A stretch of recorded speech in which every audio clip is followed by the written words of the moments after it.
Ito mga kababayan, napakagandang balita ngayon. Ano yan, Mr. Maravillas, na sinasabi mong balita na maganda?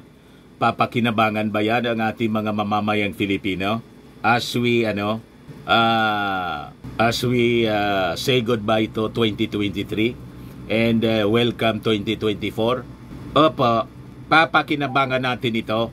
Ito yung bunga mga kababayan ng mga sakripisyo ng ating Pangulong BBM sa mga nakalipas na buwan at just recently mga kababayan, yung mga foreign trips po niya. Ayan po, sabi dito, DTI reports 4 trillion or about 72.178 billion US dollars consolidated processed investments resulting from PBBM's foreign trips.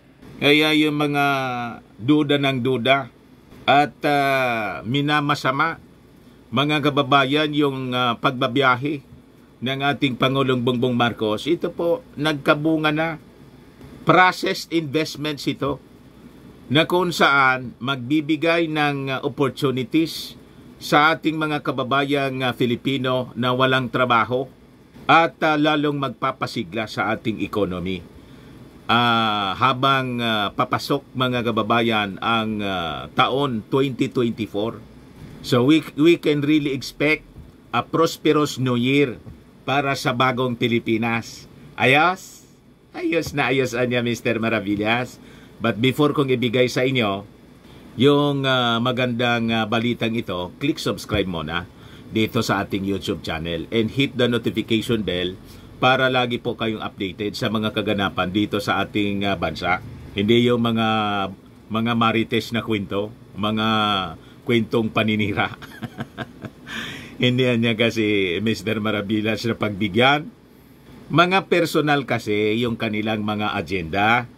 Hindi po pwede yung ganon. Kailangan po, hindi personal, kundi yung kabutihan ng pangkalahatan ng ating bansa, ng mga mamamayang Filipino. Yun dapat. Click subscribe muna dito sa ating YouTube channel and hit the notification bell para lagi kayong updated sa mga balita na magaganda. And like and share na rin po ninyo ng ating video. At wag na rin po ninyo na skip yung ating mga commercial ads para tuloy-tuloy ang pag-unlad ng bagong Pilipinas sabang sasalubungin natin ang bagong taon. Sa mga naghahanap pala ng malinis and spacious fitness gym, punta lang po kayo sa aming Colossal Fitness Gym. We also offer Grab car rental with our brand new 2023 model ng Toyota Innova.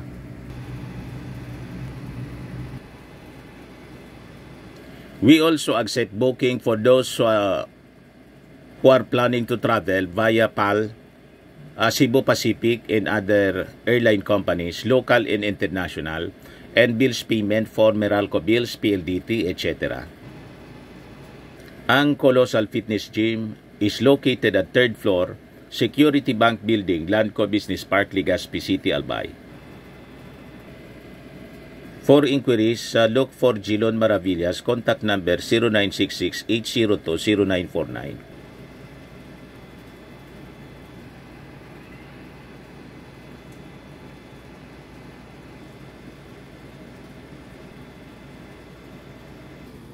Ayos pa? Ayos na ayos niya, Mr. Maravillas. So ito yung good news po, mga kababayan ko, mga Marcos loyalists.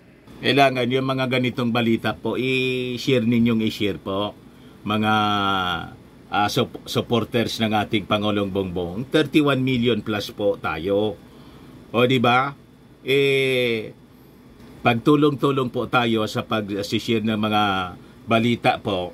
Hindi uobra sa atin yung mga marites. Yung mga DDS po na mga bleeding hearts na masyadong napaaga yung kanilang ambisyon sa politika. Gusto na nilang gibain yung ating Pangulong.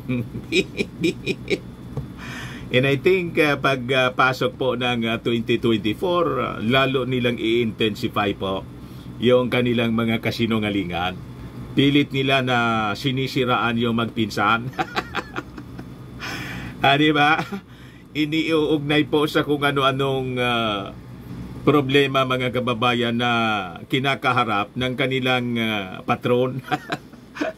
Sabi nga natin, yung problema po ni Inday, problema ni Maudig sa ICC, ang may gawa niyan po, siya man lang, yung SMNI, sino ba yung nag-spread ng mga fake news?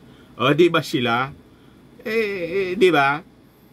Sabi nga natin, kung ano yung inyong itinanim, yun ang aanihin ninyo. Nagtanim kayo ng bagyo, ng hangin, bagyo ang inyong aanihin. You sow a wind, you reap a whirlwind. Sabi po sa old saying. Lahat po yun, consequence ng kanilang mga masasamang gawain. Pagkatapos ituturo nila yung ating Pangulong Bongbong Marcos at saka si Martin Romualdez. Anyway, balikan natin itong kwentong good news po. Ito yung bunga ng pagpapagal ng ating Pangulong Bongbong at ng kanyang mga members of the cabinet. Sabi dito, DTI reports 4 trillion pesos or 72.178 billion US dollars consolidated processed investments resulting from PBBM's foreign trips. Di ba napakaganda? So we are assured na yung yung mga nawala na investments ng China dito sa atin, kasi yung mga investments po ng China may pailalim na agenda. Nagbabait-baitan sa atin, gusto tayong tulungan daw nila at maglalagak sila pagpapasok sila ng mga investments. Pero may creeping invasion silang ginagawa sa ating West Philippine Sea. Payag kayo sa ganon? Nililibang tayo sa kanilang mga so-called investments. Yun pala ang intensyon nila, kamkamin yung ating yaman. Yumaman na sila sa kanilang investments dito po. Sila yung nagkikinabang sa mga negosyo. Diba? Pagkatapos, yung ating natural yung ating natural resources, yung marine resources natin, in gas, sila po pala yung magpapapasasa. Tama ba yon, mga kababayan? So, pure na panliling lang po yung kanilang ginagawa dito sa atin. So, ang ginawa ng ating Pangulong Bongbong, bumiyahe pa Amerika, pa Japan, sa kung saan mga bansa, kinausap niya yung ASEAN countries para may replacement po. Itong mga investments ng China na may mga pailalim na agenda. So sabi ng DTI po na yung 4 trillion investment value is comprised of 148 projects. According to its December 21, December 21, 2023 monitoring ng consolidated and processed investments. The DTI described those investments as business, investment promotion agency, registered with operations, na umabot ng 11.4 billion pesos. Business, 54.7 billion. Registrations operations, 282.8 billion pesos. Signed agreements with clear financial project value, 544 billion. Signed memorandum of understanding, 1.5 trillion.